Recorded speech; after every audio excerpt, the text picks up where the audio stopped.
La porte de ma luxueuse maison de plage s'est ouverte, révélant deux visages que je n'avais pas vus depuis 12 ans. Eleanor, ma fille, et Gregory, son mari, se tenaient devant moi avec des sourires forcés et des yeux remplis d'un désespoir mal dissimulé. Leurs regards ont rapidement balayé l'intérieur de ma nouvelle demeure. Les meubles en cuir italien, la télévision de 70 pouces, la vue panoramique sur l'océan qui s'étendait derrière moi comme un tableau vivant représentant la liberté. « Maman », murmura Eleanor, la voix tremblante. « Il faut qu'on te parle. » Pendant 12 longues années, ces deux êtres humains m'avaient effacé de leur vie comme si je n'avais jamais existé. 12 ans sans un coup de fil, sans une invitation pour Noël, sans jamais rencontrer mes propres petits-enfants. Et maintenant, après que j'ai acheté cette maison de plusieurs millions de dollars comptants, ils apparaissaient sur le pas de ma porte comme des fantômes du passé, ne revenant que parce qu'ils avaient flairé l'odeur de l'argent. Je les ai observés en silence, notant chaque détail de leur apparence usée. Gregory essayait de regarder par-dessus mon épaule pour voir davantage l'intérieur de mon sanctuaire en bord de mer. Eleanor portait une robe verte délavée qui avait connu des jours meilleurs, et ses chaussures en cuir synthétique présentaient des fissures qui en disaient long sur leurs difficultés financières. Des rides d'inquiétude marquaient son front comme des sillons dans la terre sèche, et ses mains tremblaient légèrement en attendant ma réponse. « Parlez », ai-je répété avec un calme qui m'a surprise moi-même. Comme c'est intéressant. Après 12 ans de silence absolu. Maintenant, vous voulez parler. La couleur a quitté leur visage comme s'ils avaient vu un fantôme. Gregory s'est raclé la gorge, mal à l'aise, ajustant la chemise froissée qu'il portait. Il était évident qu'il venait d'un endroit où les choses ne s'étaient pas passées comme il l'espérait. Leurs yeux ne pouvaient cacher le désespoir qui les avait conduits à ma porte. Pendant toutes ces années d'abandon cruel, j'avais survécu en vendant mes tartes et desserts faits maison au marché des producteurs de la ville. Chaque dimanche, alors qu'il profitait probablement de somptueux repas de famille dans des restaurants chers, je me tenais sous un soleil implacable, souriant à des étrangers qui appréciaient mes pâtisseries plus que mon propre sang. Mes mains étaient devenues rugueuses à cause du travail constant. Mon dos s'était voûté à force de porter de lourds paniers remplis de doux espoirs, mais ma fierté ne s'était jamais totalement brisée. L'arôme des desserts fraîchement cuits vivait encore dans mes souvenirs les plus chers. La cannelle finement moulue, l'extrait de vanille pure, la noix de coco grillée dorée à la perfection. Des saveurs qui remplissaient autrefois ma maison quand Eleanor était petite et qu'elle m'appelait la meilleure cuisinière du monde entier. Ces jours dorés semblaient appartenir à une autre vie, à une autre femme qui croyait naïvement que l'amour familial était inconditionnel et éternel. La transformation avait commencé progressivement après qu'Eleanor a rencontré Gregory lors de cette fête d'entreprise où elle travaillait comme secrétaire. Au début, il n'était que charme et courtoisie calculée. Il m'appelait sa chère belle-mère avec ce sourire qui n'atteignait jamais ses yeux et louait mes plats de Noël tout en planifiant secrètement comment éloigner Eleanor de mon influence. Mais petit à petit, j'ai commencé à remarquer les changements subtils qui s'infiltraient dans notre relation comme un poison lent. Quand Eleanor mentionnait le fait de me rendre visite le week-end, il avait toujours une urgence professionnelle qui nécessitait son attention immédiate.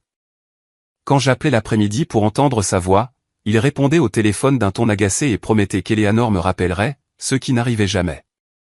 Les messages se perdaient mystérieusement, les invitations étaient égarées, et les plans étaient annulés à la dernière minute pour des raisons de plus en plus tirées par les cheveux. Les exclusions ont commencé comme des oublis accidentels qui blessaient, mais que je pouvais pardonner. La remise de diplôme du MBA d'Eleanor, oh, maman. Nous pensions que tu avais déjà d'autres projets plus importants. La baby shower pour sa première fille, ma petite fille, que je n'ai jamais rencontrée, c'était très intime. Juste ses amis les plus proches de l'université. La première communion de cette même petite fille, nous avons complètement oublié de te le dire. Tout s'est fait tellement dans l'urgence. Tu sais comment sont ces choses-là. Chaque excuse poignardait mon cœur comme un poignard emballé dans du papier cadeau avec des nœuds dorés. Je souriais, hochais la tête et faisais semblant de comprendre parfaitement leurs raisons. Ne t'inquiète pas, mon amour. La prochaine fois sera différente. Mais la prochaine fois n'est jamais arrivée, et mon téléphone est resté aussi silencieux qu'une tombe dans le cimetière où reposait mon mari. Les nuits sont devenues plus longues, les dimanches plus vides.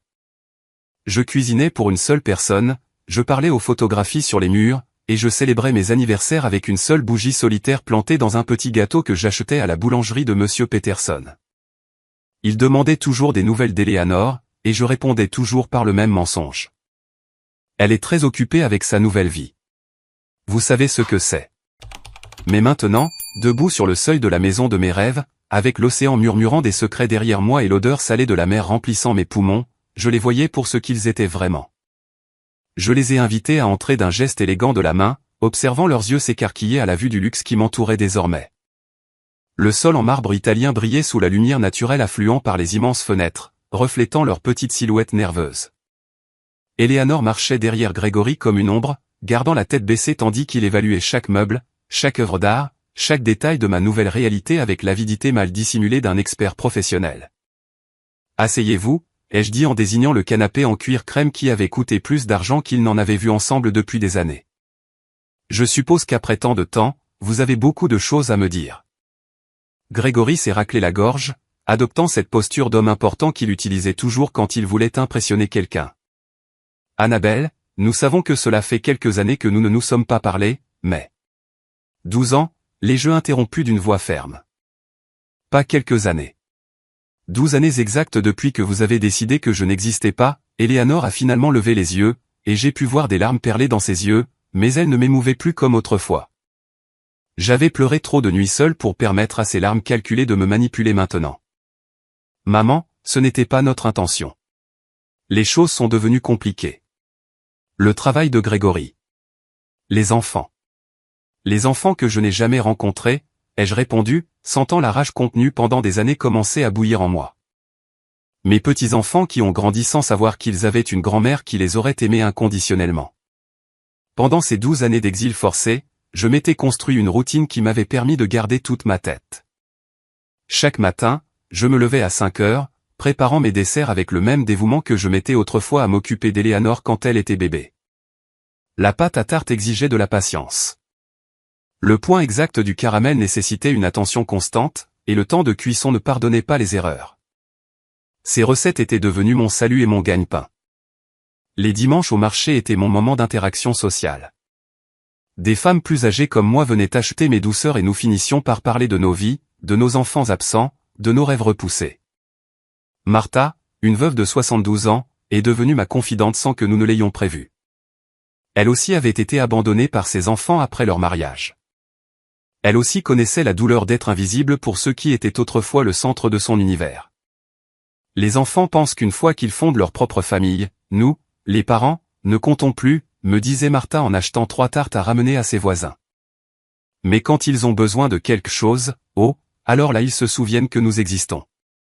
À quel point cette conversation avait été prophétique. Maintenant, en regardant Eleanor se tordre les mains nerveusement pendant que Grégory calculait mentalement la valeur de ma nouvelle vie, je comprenais parfaitement ce que Martha avait voulu dire. Le changement chez Eleanor avait été graduel mais implacable.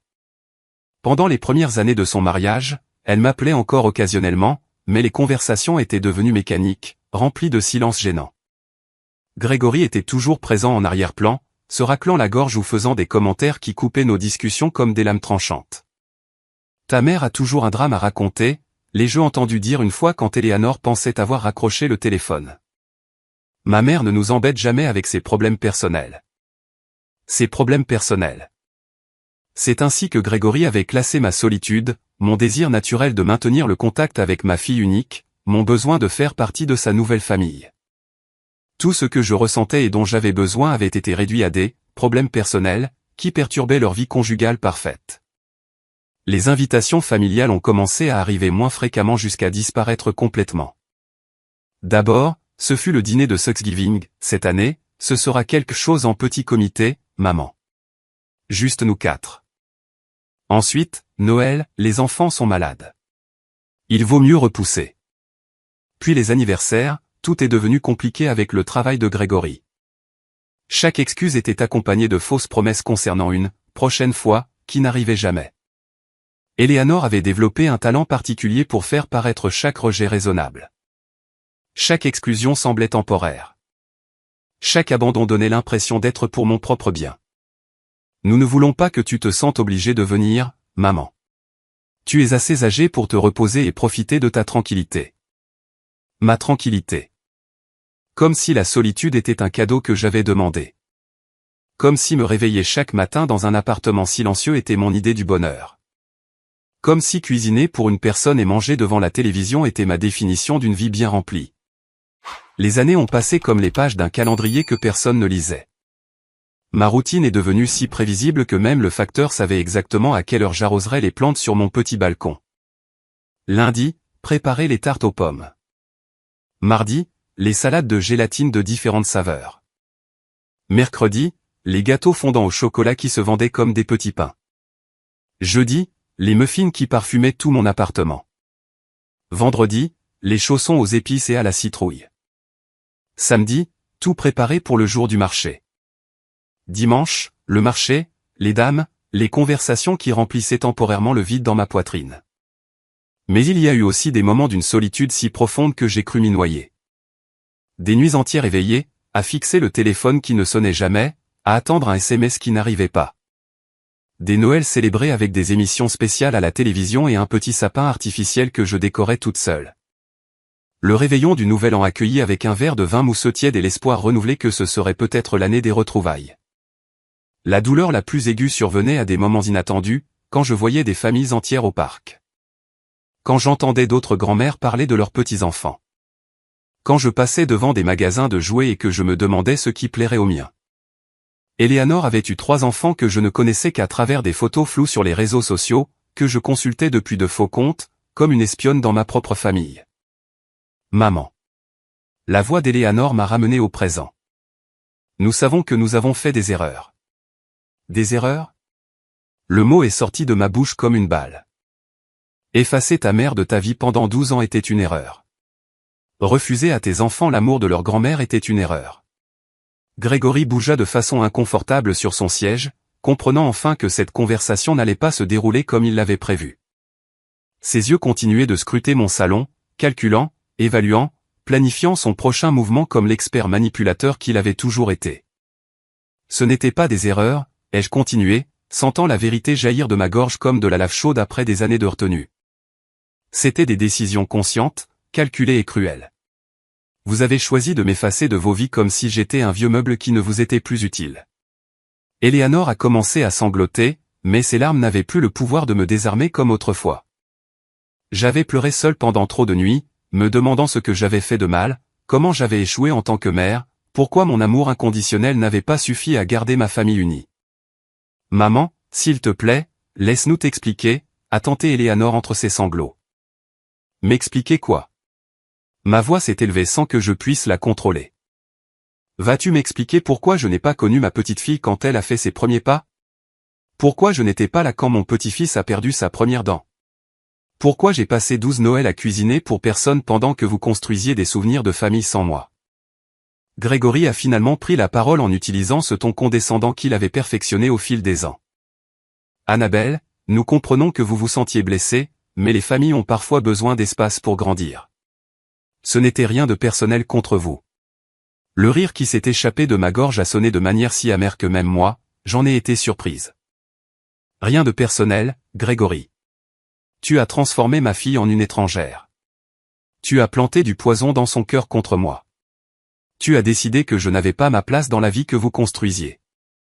Je me souvenais avec une clarté douloureuse du jour où Eleanor m'avait communiqué sa décision finale. C'était un mardi pluvieux d'octobre, il y a exactement 12 ans. Elle est arrivée à mon appartement avec une expression que je n'avais jamais vue sur son visage auparavant. Froide, distante, comme si elle accomplissait une obligation désagréable. Maman, Grégory et moi avons discuté, a-elle commencé sans même accepter le café que je lui avais préparé comme toujours. Nous pensons qu'il vaut mieux que tu aies moins de contact avec nous pendant un certain temps. Moins de contact, ai-je demandé, sentant le monde vaciller sous mes pieds. Qu'est-ce que ça veut dire? Ça veut dire que tu n'es plus la bienvenue chez nous. Ça veut dire que nous ne voulons plus que tu appelles constamment.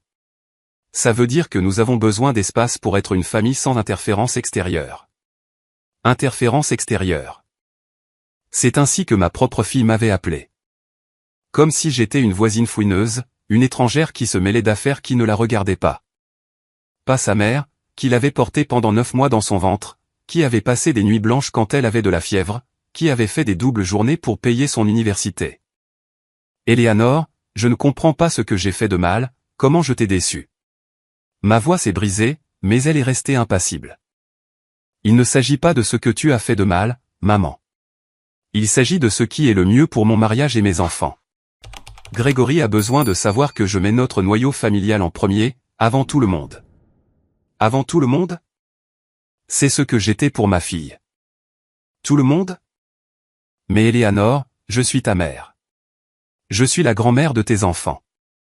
Je ne suis pas une étrangère qui menace ton mariage. Grégory dit que les belles-mères causent toujours des problèmes dans les jeunes mariages. Il dit qu'il vaut mieux établir des limites claires dès le début. Grégory dit, Grégory pense, Grégory a besoin. À un moment donné, la voix de ma fille était devenue l'écho de la sienne. Ses pensées avaient été remplacées par les siennes.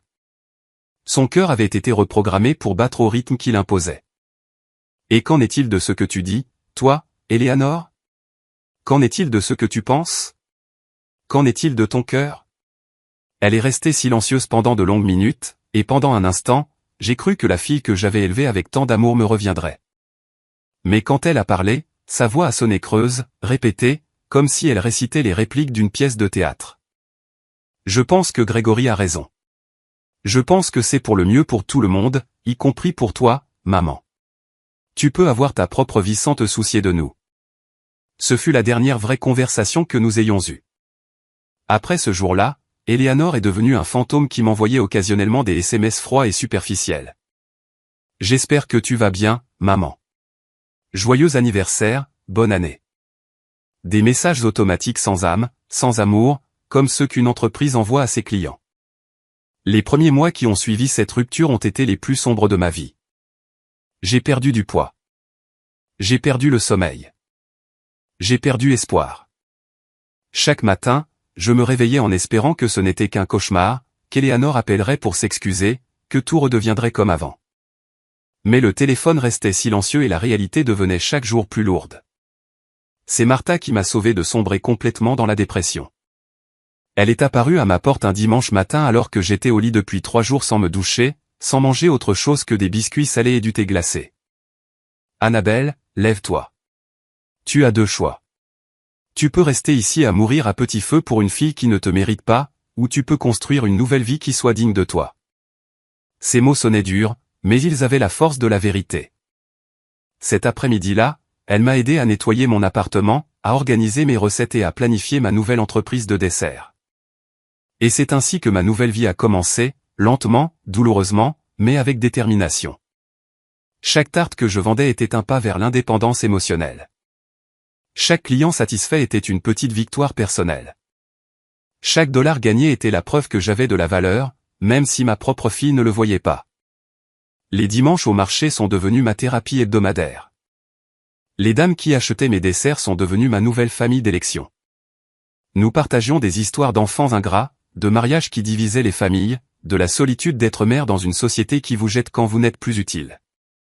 Mon fils me dit que je suis trop dramatique quand je me plains qu'il ne vient pas me voir, m'a raconté une dame nommée Johanna en goûtant ma gélatine à la mangue. Mais ce n'est pas du drame.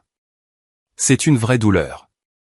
C'est le besoin humain fondamental de se sentir aimé et valorisé par ceux que l'on a mis au monde. Maintenant assise dans mon salon, qui avait coûté plus cher que tout ce qu'Eleanor et Grégory possédaient ensemble, je me souvenais de chaque larme, de chaque nuit sans sommeil, de chaque anniversaire solitaire, et je les voyais là, petits et désespérés. Attendant quelque chose de moi après m'avoir tourné le dos pendant plus d'une décennie. Alors, après 12 ans de silence, ai-je dit d'une voix contrôlée, « Qu'est-ce qui vous amène exactement à ma porte ?»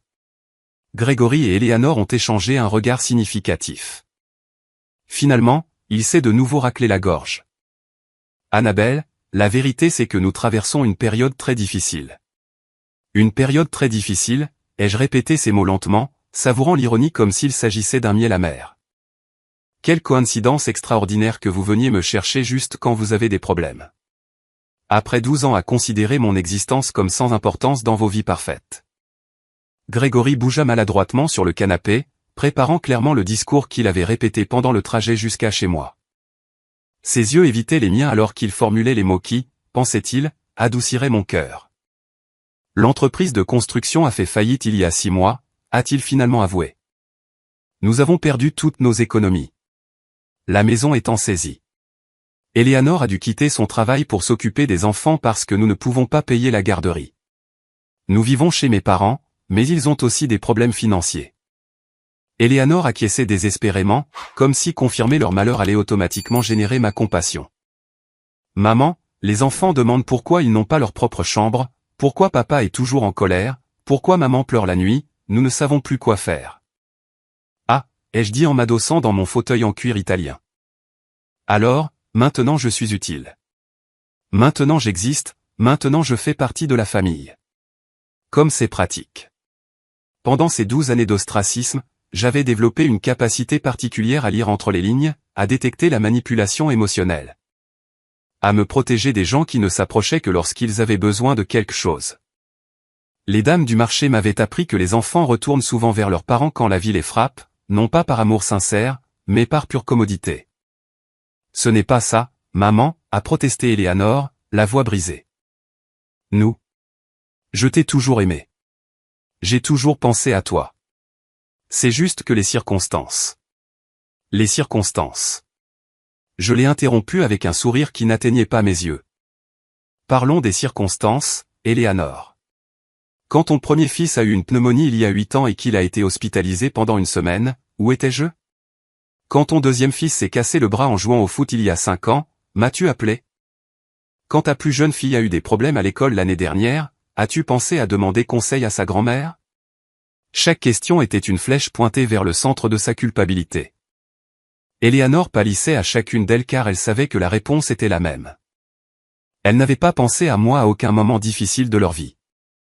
C'est seulement maintenant qu'ils avaient besoin d'argent, quand leur monde s'effondrait financièrement, qu'ils s'étaient souvenus qu'ils avaient une mère. Nous savions que tu avais des problèmes financiers, a marmonné Grégory, essayant de justifier l'injustifiable. Nous ne voulions pas être un fardeau pour toi alors que tu pouvais à peine subvenir à tes besoins en vendant des desserts. L'audace de son commentaire m'a laissé sans voix pendant un instant. Non seulement ils avaient justifié mon exclusion à cause de ma pauvreté, mais maintenant ils avaient le culot de l'admettre ouvertement, comme si c'était une raison valable pour abandonner un être cher. Je vois, ai-je dit avec un calme qui m'a surprise. Donc, je n'étais pas assez bien pour vous quand j'étais pauvre, mais maintenant que vous connaissez ma nouvelle situation financière, je suis soudainement assez précieuse pour recevoir une visite. La vérité sur ma transformation économique était quelque chose qu'ils ne pouvaient pas imaginer. Il y a 3 mois, alors que je préparais des tartes pour la vente du dimanche, j'ai reçu un appel qui a changé mon destin pour toujours. C'était un avocat de la ville qui m'informait du décès de ma tante Joanne, la sœur de mon défunt père, qui vivait aux États-Unis depuis 50 ans sans que notre famille ne sache grand-chose d'elle. Tante Joanne avait été le mouton noir de la famille, celle qui était partie jeune à la recherche du rêve américain et n'était jamais revenue. Pendant des décennies, nous ne recevions que des cartes de Noël occasionnelles, mais nous ne savions jamais vraiment comment elle avait réussi dans la vie. Il s'est avéré qu'elle avait extraordinairement bien réussi. L'héritage comprenait une maison à Los Angeles qui s'est vendue 1,5 million de dollars, des comptes bancaires contenant 500 000 dollars supplémentaires, et plusieurs investissements totalisant 2 millions de plus. Du jour au lendemain, je suis passé du comptage de centimes pour acheter les ingrédients de mes desserts, à la possession de plus d'argent que je n'aurais jamais rêvé d'en avoir. Mais la chose la plus importante dans cet héritage n'était pas l'argent. C'était la lettre que tante Joanne m'avait laissée spécifiquement. Dans cette lettre, elle me racontait comment elle avait suivi ma vie à travers les réseaux sociaux, comment elle avait vu ma solitude, l'abandon de ma famille, ma lutte quotidienne pour survivre. Elle expliquait qu'elle avait décidé de tout me laisser parce qu'elle reconnaissait en moi la même femme forte qu'elle avait été. Quelqu'un qui avait été sous-estimé et abandonné par sa famille, mais qui n'avait jamais abandonné. Annabelle, disait la lettre de l'écriture tremblante d'une femme de 92 ans, j'ai vu comment ta fille t'a traité. J'ai vu ta dignité et ta solitude. Cet argent est pour que tu vives tes dernières années comme la reine que tu as toujours été, et non comme la mendiante qu'il voulait que tu sois. Avec cet héritage, j'ai acheté cette maison au bord de la mer, un endroit où je pouvais me réveiller chaque matin en écoutant les vagues et en respirant l'air frais, libre des souvenirs douloureux et des personnes toxiques. Pour la première fois en 12 ans, je dormais dans une paix absolue. Maman. Éléanore a essayé de s'approcher de moi, mais j'ai levé la main pour l'arrêter.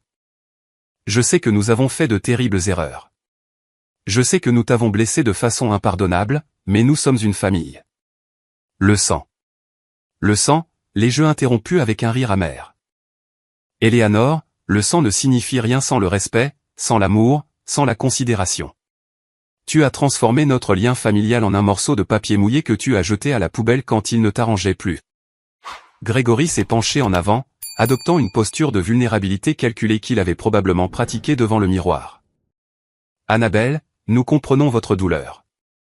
Nous comprenons votre colère, mais les enfants sont innocents dans tout ça.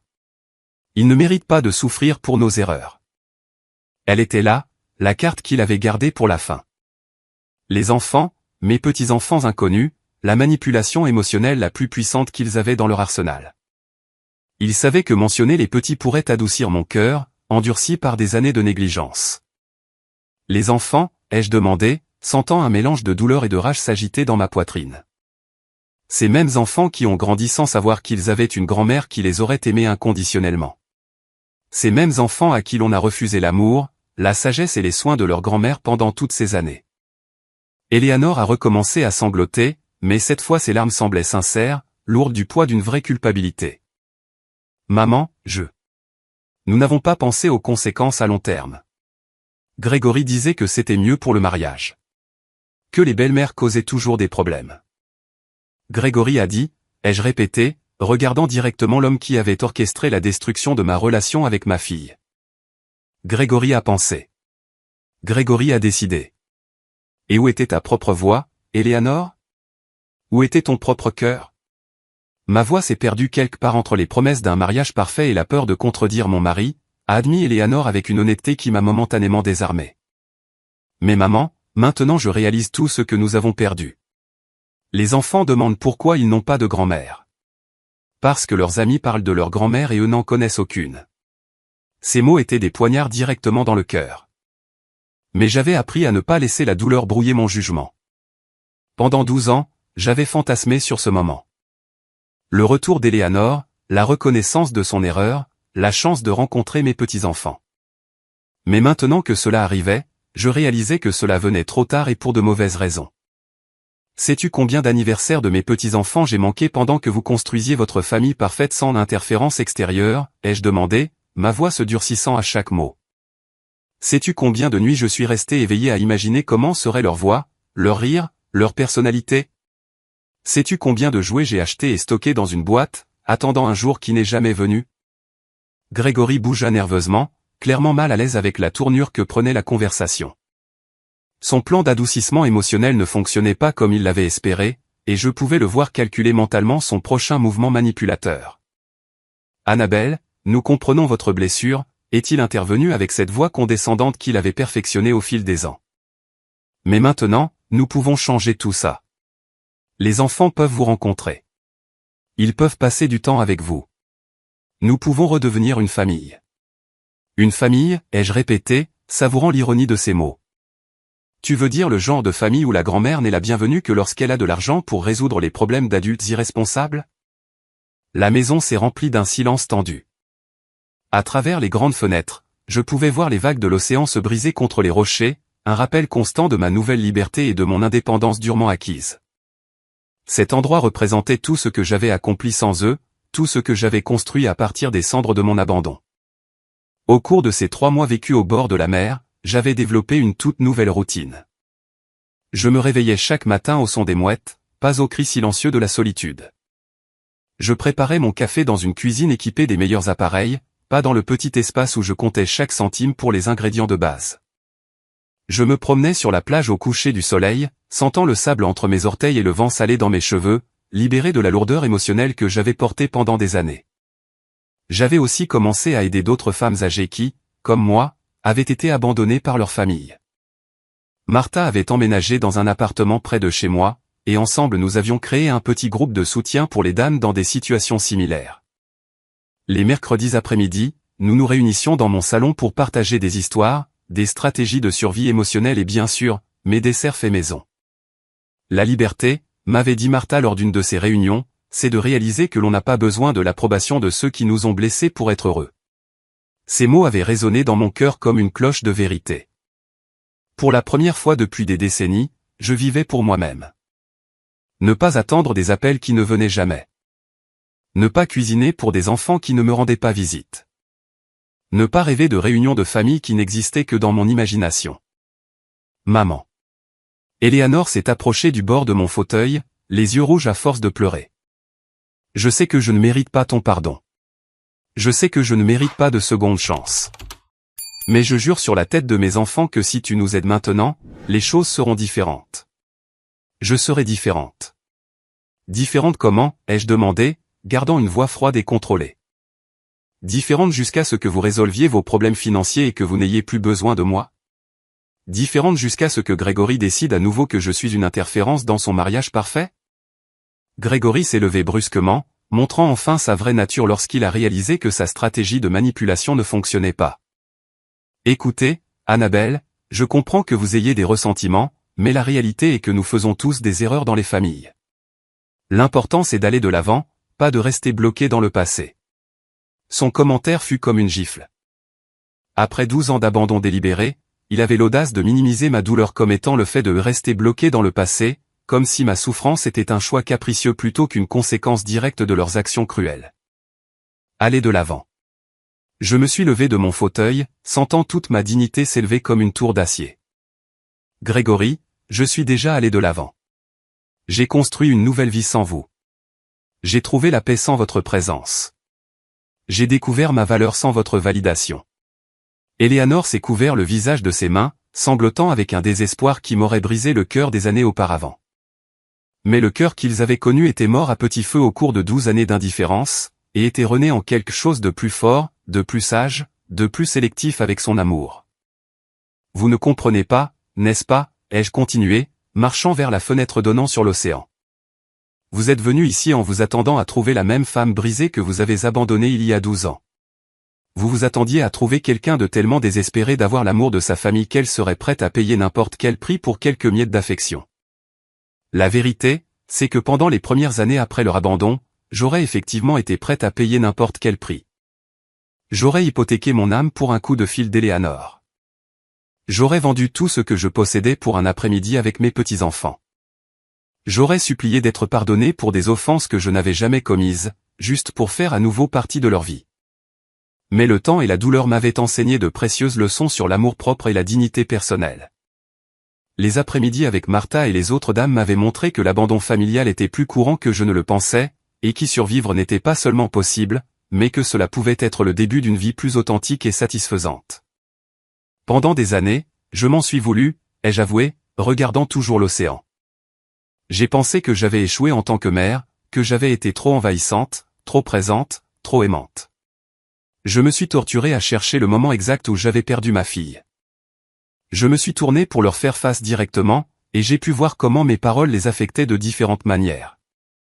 Eleanor semblait sincèrement dévastée, comme si elle comprenait enfin l'ampleur des dégâts qu'ils avaient causés. Grégory, en revanche, montrait des signes d'impatience et de frustration, calculant clairement si cela valait la peine de continuer avec cette stratégie ou s'il devait essayer une approche différente. Mais finalement, j'ai compris la vérité, ai-je continué. Je n'ai pas perdu ma fille à cause de quelque chose que j'ai mal fait. Je l'ai perdue parce qu'elle a choisi un homme qui considérait le fait d'avoir une belle-mère présente comme une menace pour sa masculinité fragile.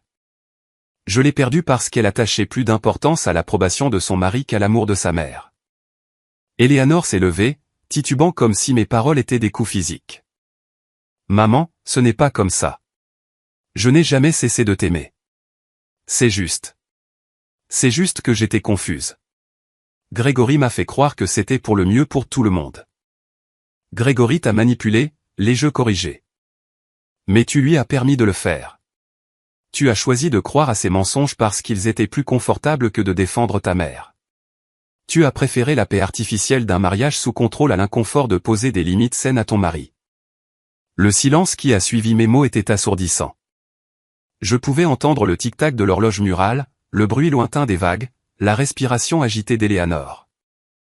Grégory avait adopté cette posture rigide qu'il utilisait quand il se sentait acculé, se préparant à contre-attaquer ou à battre en retraite stratégiquement. Alors, qu'attendez-vous de nous, a finalement demandé Grégory, abandonnant toute prétention de remords ou de vulnérabilité. Sa question révélait exactement ce à quoi je m'attendais. Pour lui, il ne s'agissait pas de réparer les dommages émotionnels ou de reconstruire les relations familiales. C'était une transaction, une négociation où il s'attendait à payer le prix minimum nécessaire pour obtenir le bénéfice financier maximum. Je ne veux pas votre humiliation, Grégory, ai-je répondu avec une sérénité qui m'a surprise.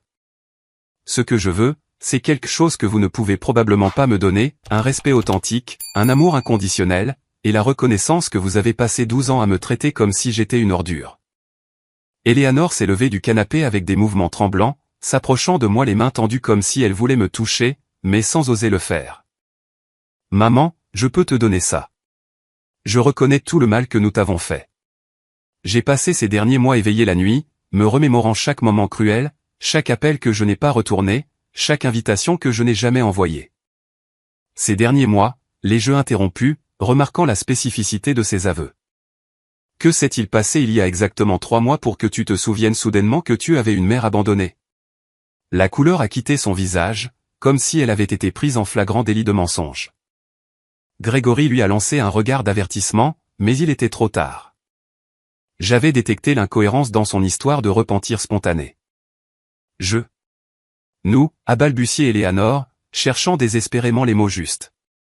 Vous avez découvert pour mon héritage, ai-je complété la phrase à sa place, sentant toutes les pièces du puzzle s'assembler parfaitement. Quelqu'un vous a parlé de ma nouvelle maison, de ma nouvelle situation financière. C'est pour ça que vous êtes ici. Pas par amour, pas par remords sincère, mais parce que vous avez découvert que la mère que vous avez abandonnée a maintenant de l'argent.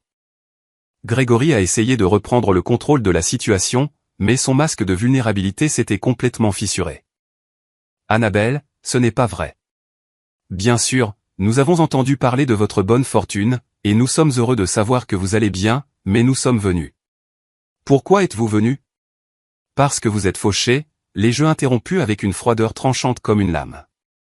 Vous êtes venus parce que vous avez désespérément besoin d'argent et que je suis votre dernier recours. Vous êtes venus parce que vous avez calculé que 12 ans d'abandon pourraient être pardonnés par quelques larmes bien jouées et de fausses promesses de réconciliation. La vérité sur la façon dont ils avaient découvert ma nouvelle situation m'était parvenue la semaine précédente par l'intermédiaire de Martha. Sa nièce travaillait à la banque où le transfert de mon héritage avait été traité et avait surpris des conversations au sujet de la dame qui vendait des tartes et qui avait maintenant des millions de dollars. Les commérages voyagent vite dans les petites villes, surtout quand il s'agit de transformations économiques aussi dramatiques. C'est monsieur Peterson de la boulangerie qui a raconté ça à la moitié de la ville, m'avait expliqué Martha lors d'un de nos après-midi café. Il dit qu'Eleanor et Grégory ont posé des questions sur toi, voulant savoir s'il était vrai que tu étais devenu riche du jour au lendemain. Cette information avait été comme un vaccin contre tout espoir romantique que j'aurais pu nourrir pour de véritables retrouvailles. Quand je les ai vus apparaître à ma porte, je savais déjà exactement pourquoi ils étaient là et ce qu'ils voulaient de moi. Maman, oui, nous avons découvert ton héritage, a finalement admis Eleanor, les larmes coulant sur ses joues. Mais ça ne veut pas dire que nous sommes ici juste pour l'argent. Nous sommes ici parce que nous avons réalisé que nous avons fait la plus grande erreur de notre vie. Vous le réalisez maintenant, ai-je demandé, marchant vers la cuisine pour me verser un verre d'eau fraîche. Vous ne l'avez pas réalisé pendant les 12 années que j'ai passées à pleurer sur votre absence. Vous ne l'avez pas réalisé quand j'ai passé 3 Noëls consécutifs à l'hôpital pour une pneumonie parce que la solitude avait affaibli mon système immunitaire. Vous ne l'avez pas réalisé quand j'ai dû vendre mes bijoux de mariage pour payer mes médicaments. Chaque révélation était une bombe qui explosait dans le silence tendu de mon salon. Eleanor ne savait rien de mes maladies, de ma crise financière, des nuits où j'avais considéré qu'il serait plus facile de ne tout simplement pas me réveiller le lendemain. Pour elle, j'avais existé dans une bulle temporelle, figée au moment de son départ, attendant patiemment son retour éventuel. Nous ne savions pas, a murmuré Eleanor, mais son excuse sonnait creux même pour elle-même. Vous ne le saviez pas parce que vous n'avez jamais posé la question, l'ai-je corrigé. Pendant 12 ans, vous auriez pu prendre le téléphone juste une fois pour savoir comment allait ta mère. Vous auriez pu envoyer un SMS pour demander si j'avais besoin de quelque chose. Vous auriez pu passer à mon appartement pour vérifier si j'étais encore en vie. Grégory s'est levé brusquement, clairement frustré que son plan de manipulation émotionnelle ne donne pas les résultats escomptés. Très bien, Annabelle, on a compris. Vous êtes en colère. Mais nous sommes ici maintenant. Nous sommes ici pour demander pardon, pour vouloir arranger les choses. Est-ce que ça ne compte pas pour quelque chose? Sa question révélait la profondeur de son incompréhension quant aux dégâts qu'ils avaient causés. Pour lui, le pardon était quelque chose qu'on pouvait obtenir simplement en se présentant et en s'excusant. Comme si 12 ans d'abandon émotionnel pouvaient être effacés par une seule conversation inconfortable. Ce qui compte, Grégory, c'est le moment que vous avez choisi pour venir. Vous n'êtes pas venu quand j'avais besoin de vous. Vous êtes venu quand vous avez besoin de moi. Je me suis dirigé vers la fenêtre donnant sur le jardin où j'avais planté des roses rouges qui fleurissaient magnifiquement sous le soleil de la côte. Ces roses représentaient ma renaissance, ma capacité à créer de la beauté même après avoir été cruellement taillé par ceux qui étaient censés prendre soin de moi. Pendant toutes ces années, ai-je continué sans me tourner pour les regarder, j'ai développé une philosophie très simple sur les relations humaines. Les gens vous montrent qui ils sont vraiment par leurs actions, pas par leurs paroles. Vous m'avez montré que je n'avais aucune valeur dans vos vies quand tout allait bien. Eleanor s'est approchée derrière moi et je pouvais sentir sa présence tremblante près de mon épaule. Maman, nous étions jeunes, stupides, influencés par de fausses idées sur le mariage et la famille, mais nous avons grandi. Nous avons mûri. Vous avez fait faillite. Je l'ai corrigé sans me retourner. Vous n'avez pas mûri. Vous avez fait faillite, et maintenant que vous avez besoin d'aide financière, vous vous souvenez soudain que vous avez une mère. Le silence qui a suivi a été brisé par la sonnerie de mon téléphone. C'était Martha, appelant probablement pour notre séance de jardinage hebdomadaire. J'ai laissé filer sur la messagerie vocale, mais son appel m'a rappelé une chose importante. J'avais une vie pleine et satisfaisante sans eux. J'avais des amitiés sincères, un but, la tranquillité d'esprit. Je n'avais pas besoin de la validation de personnes qui m'avaient traité comme un objet jetable. Savez-vous quel a été le moment le plus douloureux de toutes ces années, ai-je demandé en me tournant enfin pour leur faire face. Ce n'est pas quand vous avez cessé de m'inviter aux célébrations. Ce n'est pas quand vous avez cessé d'appeler. C'est quand j'ai réalisé que je vous aimais inconditionnellement. Mais votre amour pour moi avait des conditions que vous n'aviez jamais clairement expliquées. Eleanor a recommencé à sangloter. Mais cette fois, ses larmes semblaient provenir d'un endroit plus profond et plus sincère. Maman, je t'aime. Je t'ai toujours aimé.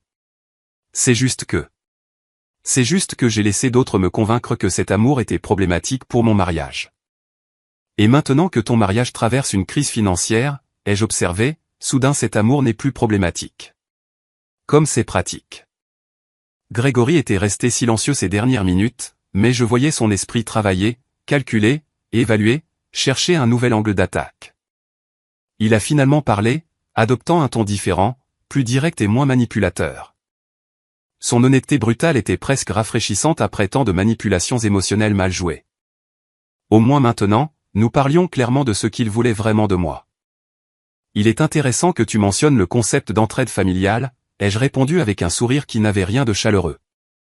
Où était cette philosophie familiale quand je travaillais des journées de 14 heures à vendre des desserts pour survivre? Où était cette solidarité familiale quand je devais choisir entre acheter des médicaments ou de la nourriture? Savez-vous ce qui est le plus pathétique dans tout ça? Ai-je continué, sentant des années de douleur contenue se transformer en une clarté cristalline qui tranchait comme un scalpel. C'est que si vous étiez venu il y a un an, quand je vivais encore dans ce minuscule appartement, quand je comptais encore mes pièces pour acheter des ingrédients, je vous aurais probablement accueilli à bras ouverts. J'aurais pleuré de joie. J'aurais tout pardonné sans condition. J'aurais cuisiné pour vous jusqu'à tomber d'épuisement. Eleanor s'est couvert le visage de ses mains, ses sanglots désormais accompagnés d'un tremblement corporel qui montrait l'ampleur de son désespoir. Grégory, d'un autre côté, avait adopté une posture plus tendue, comme un animal acculé évaluant ses options de fuite. Mais l'argent m'a donné quelque chose que je n'avais jamais eu pendant ces 12 années d'abandon, ai-je poursuivi, marchant lentement dans mon salon tel une juge prononçant une sentence. Il m'a donné de la perspective. Il m'a donné la liberté de choisir qui mérite d'être dans ma vie et qui ne le mérite pas. Il m'a donné le pouvoir de dire non sans craindre les conséquences.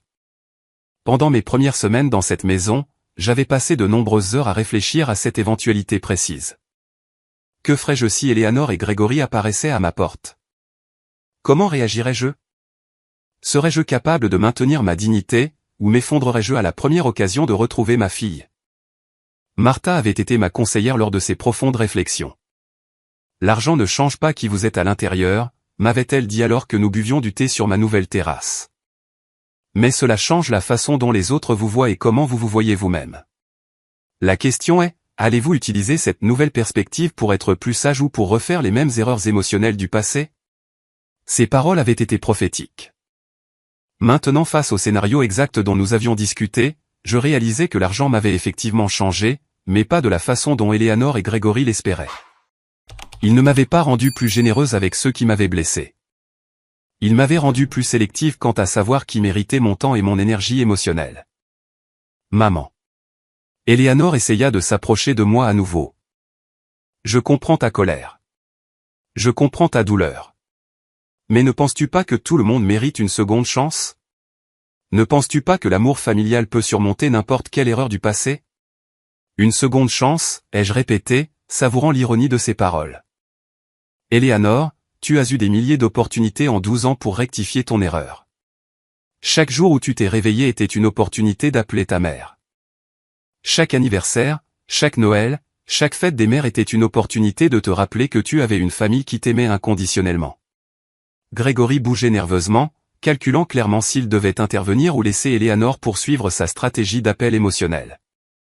Ses yeux continuaient d'examiner ma maison, évaluant, calculant, estimant probablement de combien d'argent il pourrait avoir besoin pour résoudre ses problèmes et combien il pourrait me demander sans paraître trop avide.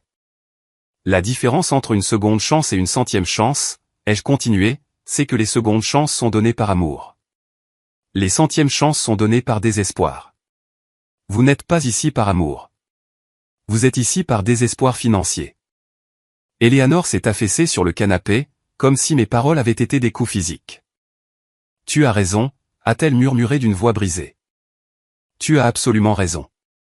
Nous sommes de terribles hypocrites. Nous sommes égoïstes. Nous sommes tout ce que tu dis. Son aveu de culpabilité aurait pu être touchant s'il n'avait pas été accompagné de l'attente évidente que la reconnaissance de ses erreurs entraînerait automatiquement mon pardon et, plus important encore, mon aide financière. Reconnaître tes erreurs n'est que la première étape, Eleanor, ai-je expliqué avec la patience d'une enseignante expliquant des concepts de base à un élève lent.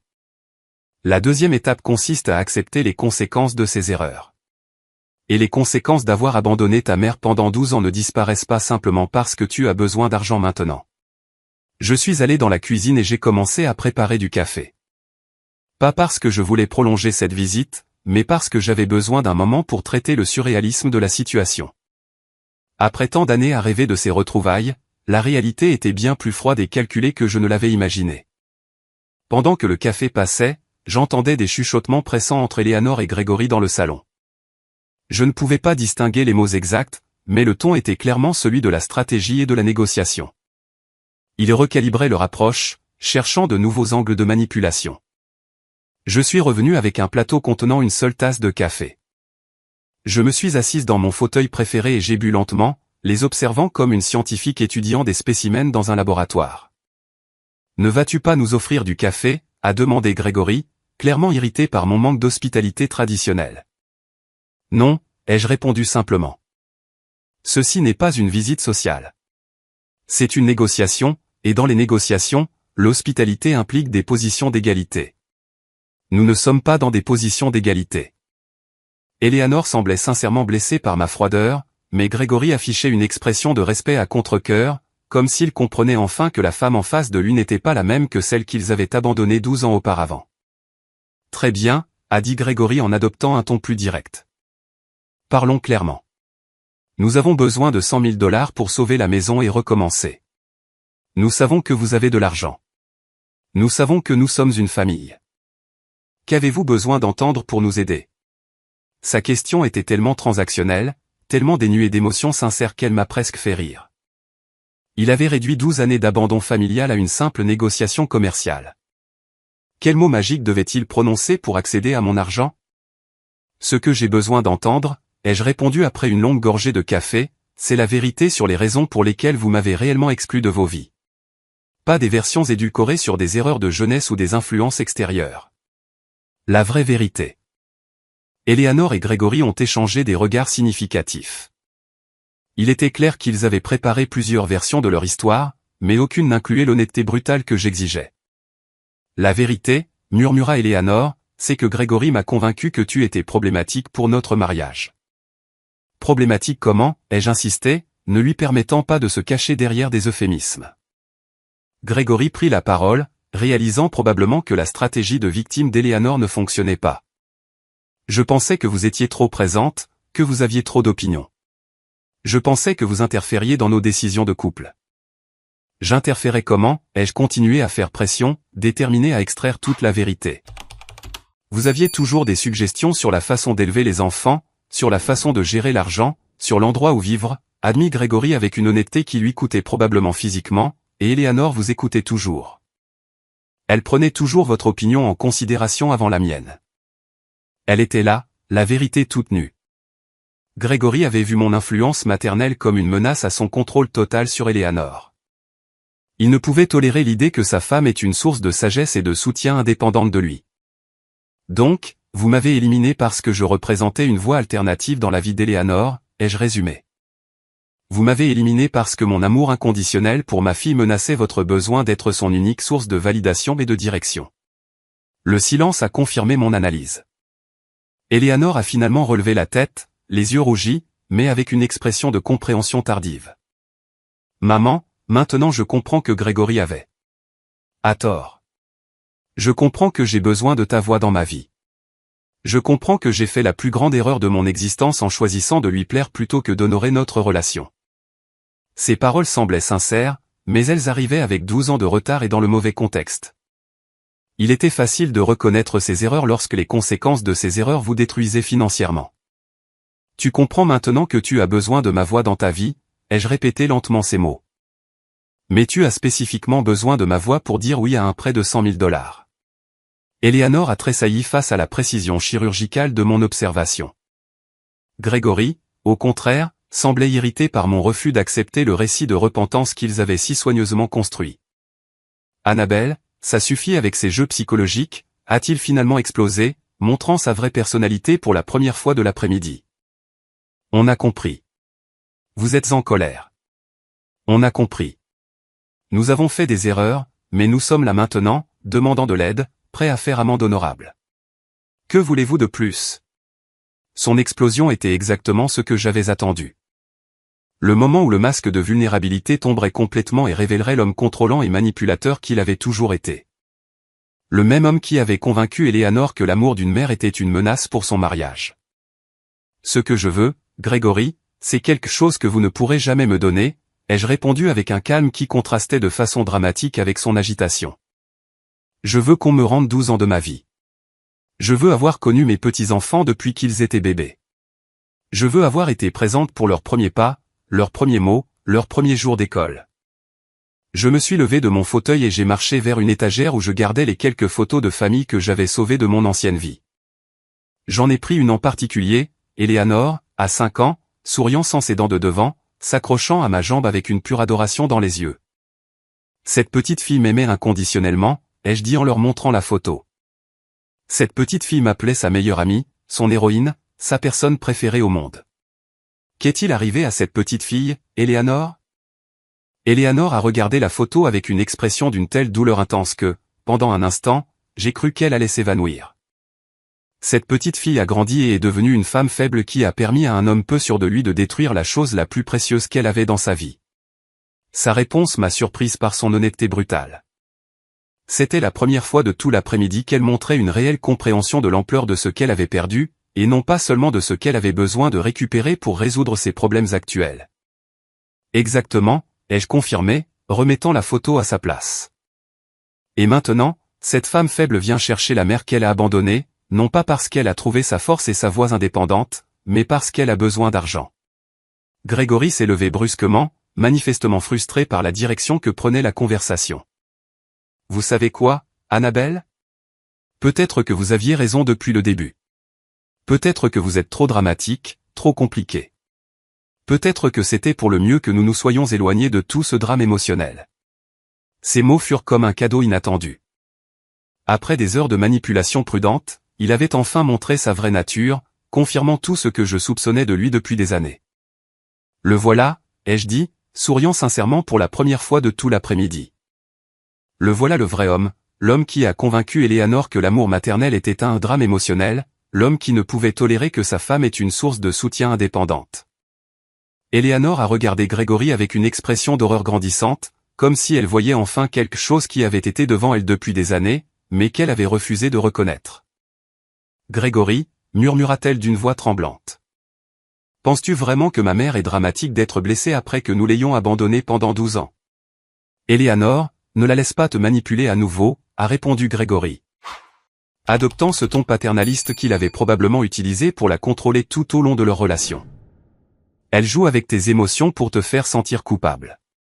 Non, a dit Eleanor avec une fermeté qu'elle n'avait pas montrée de tout l'après-midi. Elle ne joue pas avec mes émotions. Elle exprime la douleur légitime que nous lui avons causée. Elle est honnête sur les conséquences de nos terribles actions. J'ai observé cet échange avec l'intérêt d'une spectatrice regardant une pièce de théâtre que je connaissais par cœur. Il était fascinant de voir comment le désespoir financier avait commencé à fissurer la dynamique de pouvoir que Gregory avait si soigneusement construite au fil des ans. Eleanor, ai-je dit doucement, te rends-tu compte que même maintenant, dans ce moment de crise, ton mari est plus préoccupé par le contrôle de ta réaction que par la réparation des dommages qu'ils m'ont causés? Eleanor s'est tournée pour regarder Gregory avec des yeux neufs, comme si elle voyait un étranger. Tu as raison, murmura-t-elle. Même maintenant, il est plus préoccupé par le fait d'avoir raison que par le fait de faire ce qui est juste. Eleanor, ne te laisse pas confondre, a insisté Gregory, mais sa voix avait perdu l'autorité confiante qu'elle avait maintenue pendant des années. Nous devons nous concentrer sur la résolution de nos problèmes, pas sur le fait de rejuger le passé. Nos problèmes, ai-je répété, notant le choix spécifique des mots. Gregory, tes problèmes financiers ne sont pas mes problèmes. Ta faillite n'est pas ma responsabilité. Ton incapacité à maintenir une entreprise prospère n'est pas quelque chose que je devrais résoudre. La pièce s'est remplie d'un silence tendu alors que mes mots s'installaient dans la réalité de la situation. Eleanor semblait vivre une sorte d'éveil tardif tandis que Gregory luttait clairement entre différentes stratégies de manipulation. D'ailleurs, ai-je continué, même si je décidais de vous aider financièrement, quelle garantie aurais-je que vous ne disparaîtriez pas à nouveau de ma vie une fois vos problèmes résolus? Eleanor a ouvert la bouche pour protester, mais l'a refermée lorsqu'elle a réalisé qu'elle n'avait pas de réponse convaincante. La vérité était qu'il n'y avait aucune garantie, et tout le monde dans cette pièce le savait. Pendant ces 3 mois à vivre ici, ai-je poursuivi, j'ai développé une routine magnifique et paisible. Je me réveille quand je veux. Je mange ce qu'il me plaît. Je regarde les couchers de soleil depuis ma terrasse. Je lis des livres que j'ai toujours voulu lire. J'aide d'autres femmes qui ont vécu des expériences similaires à la mienne. Je me suis approché à nouveau de la fenêtre, regardant les vagues qui se brisaient de façon rythmée contre les rochers. J'ai découvert que la tranquillité d'esprit n'a pas de prix. J'ai appris que la solitude choisie est infiniment supérieure à la compagnie toxique. Maman, Eleanor s'est approchée par derrière, la voix à peine un murmure. Que dois-je faire pour mériter ton pardon? Que dois-je faire pour reconquérir ton amour? Je me suis tourné pour lui faire face, voyant dans ses yeux un désespoir qui allait au-delà de la crise financière. Pour la première fois, elle semblait comprendre qu'elle avait perdu quelque chose de bien plus précieux que de l'argent ou des biens. Eleanor, ai-je dit avec une profonde tristesse que je ne m'attendais pas à ressentir. Mon pardon n'est pas à vendre, et mon amour n'a jamais été perdu. Le problème est que tu as transformé notre relation en une transaction commerciale le jour où tu as décidé que je n'avais de valeur que lorsque j'étais utile pour toi. Gregory, voyant qu'il perdait le contrôle de la situation, a tenté une dernière approche désespérée. Annabelle, si vous ne nous aidez pas, les enfants vont souffrir. Ils vont perdre leur maison. Ils vont devoir changer d'école. Ils vont vivre dans la pauvreté.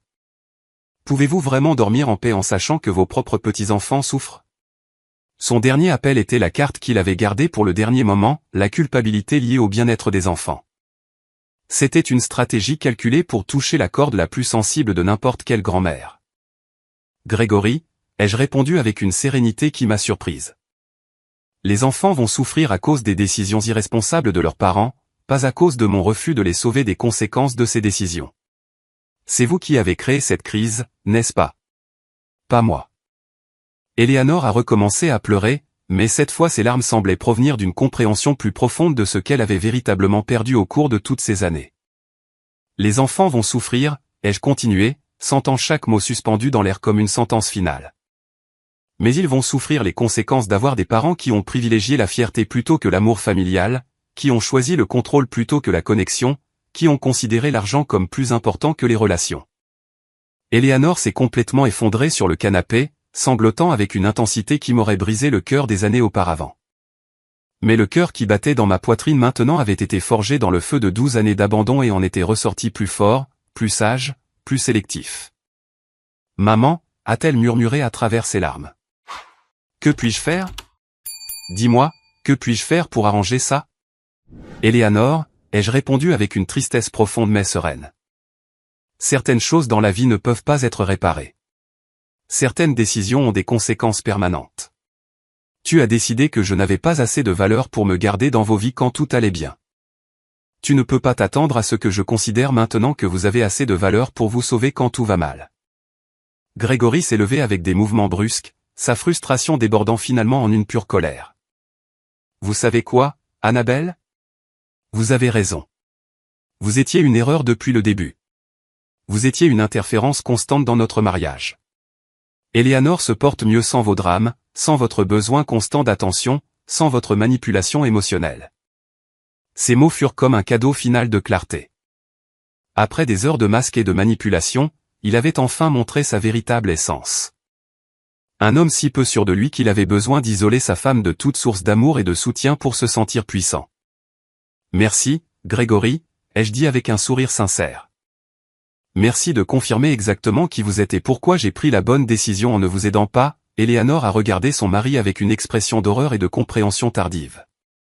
Grégory, viens-tu vraiment de qualifier la douleur légitime de ma mère de drame? Viens-tu vraiment de confirmer que tu m'as manipulé pour l'éloigner? Éléanore, ne la laisse pas te confondre avec ces jeux d'esprit, a insisté Grégory. Mais sa voix avait perdu toute autorité. Nous avons besoin de cet argent. Nous avons besoin de sauver notre famille. Votre famille, ai-je répété en me dirigeant vers la porte d'entrée, a été détruite il y a 12 ans lorsque vous avez décidé qu'une belle-mère aimante était plus dangereuse que la faillite émotionnelle. Maintenant, vous récoltez ce que vous avez semé. Éléanore s'est levée en chancelant, me suivant vers la porte avec des pas incertains. Maman, s'il te plaît. Je jure que si tu nous aides maintenant, tout sera différent. Je serai différente. Je fixerai des limites avec Grégory. Je défendrai notre relation. Éléanore, ai-je dit en posant la main sur la poignée de porte. Tu promets d'être différente sous une pression financière extrême. Tu promets des changements que tu n'as pas réussi à faire en 12 ans de mariage. Pourquoi devrais-je croire que cette crise va magiquement vous transformer en de meilleures personnes? Grégory s'est approché, adoptant une attitude plus agressive. Annabelle, vous allez regretter cette décision. Nous allons dire à toute la ville comment vous avez abandonné votre propre famille dans le besoin. Nous allons faire en sorte que tout le monde sache quel genre de mère vous êtes vraiment. Sa menace était si prévisible qu'elle m'a presque fait rire.